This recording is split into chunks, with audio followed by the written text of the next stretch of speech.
शिक्षण ही मूलभूत गरज असून प्रत्येक विद्यार्थ्याला शिक्षणाच्या प्रवाहात सहभागी करून घेण्यासाठी शासन लाखो कोटींची गुंतवणूक करत आहे।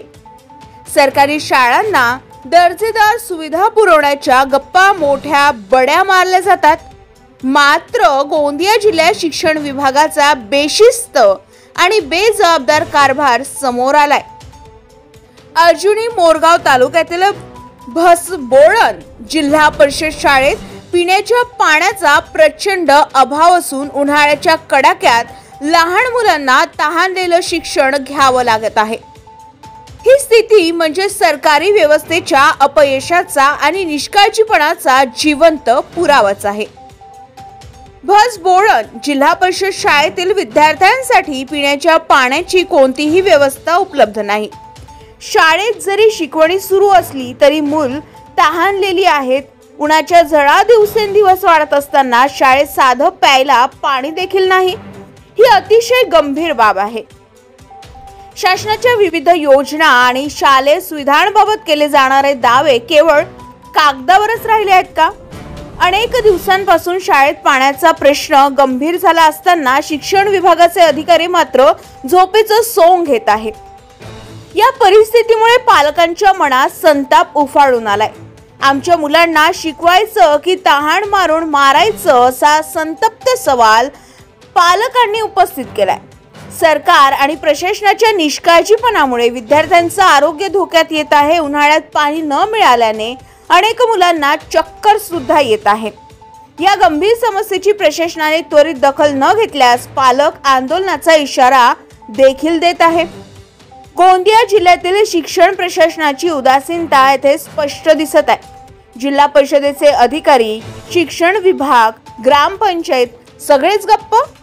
विद्यार्थी तहानलेलं शिक्षण घ्यावं का हा प्रश्न कुणालाही सुचत नाही।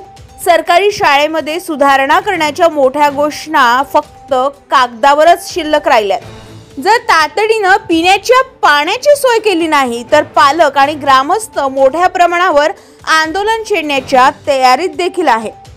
शाळेत पाणी नसेल तर सरकारी अधिकारी आपल्या कार्यालयात एसी लावून कसे बसतात बरे, हा प्रश्न देखील उपस्थित होतोय।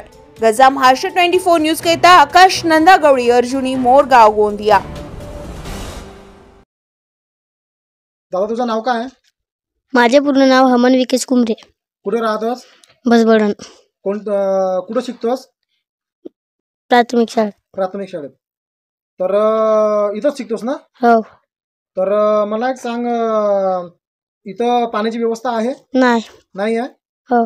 मग पाण्याची व्यवस्था नाही इथं? नाही। नाही आहे। मला एक सांग, तुमच्या शाळेमध्ये, तुमची शाळा हीच आहे ना? हो। तुमच्या शाळेमध्ये पाण्याची व्यवस्था नाही आहे, पण मग तुम्ही बाथरूम वगैरे जाता तर बाथरूम आहे? नाही, घरी। बाथरूमला कुठे जाता? घरी। घरी जाता का? हो। आणि मग जेवण केल्यानंतर हात वगैरे धुवायला पाणी असते? बोरिंग आखून आणतून। बोरिंग बाहेर आहे का? हो, बाहेर आहे। माझे पूर्ण नाव डेव्हिड देवानंद मोडावे। कुठल्या शाळेत शिकतोस? कोणत्या शाळेत शिकतोस? जी प्राथमिक शाळा भसबोळण। भसबोळण। हा। तर कोणत्या वर्गात आहेस? दुसरी। दुसरी।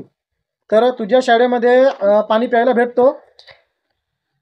हो भेटतो। हा, बोरिंग आखून आणावं लागते। बोरिंग कुठे आहे? बोरिंग बाहेर, शाळेच्या बाहेर? हा। दुरून आणावं लागते का पाणी? हा। तर पाणी भेटत नाही, दुरून आणावं लागते? हा। अच्छा, मग शाळेमध्ये संडास वगैरे आहे? नाही। संडास नाही आहे? हो, घरी जावं लागते। संडासाठी घरी जावं लागते? हा।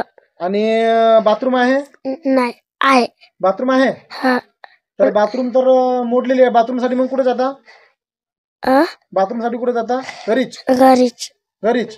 तुमच्या शाळेमध्ये, शाळेचा हा जो मागचा जो परिसर आहे, इथं भिंत नाही आहे? नाही आहे? इथं जनावरे वगैरे येत असतात का? हा, येत असतात। हा। ताज्या घडामोडी आणि बातम्या जाणून घेण्यासाठी गरजा महाराष्ट्र 24 न्यूज या आपल्या यूट्यूब चॅनलला सबस्क्राईब करा आणि बेल आयकॉन दाबायला विसरू नका, जेणेकरून आपला व्हिडिओ आल्याची ताजी खबर तुम्हाला ताबडतोब मिळेल।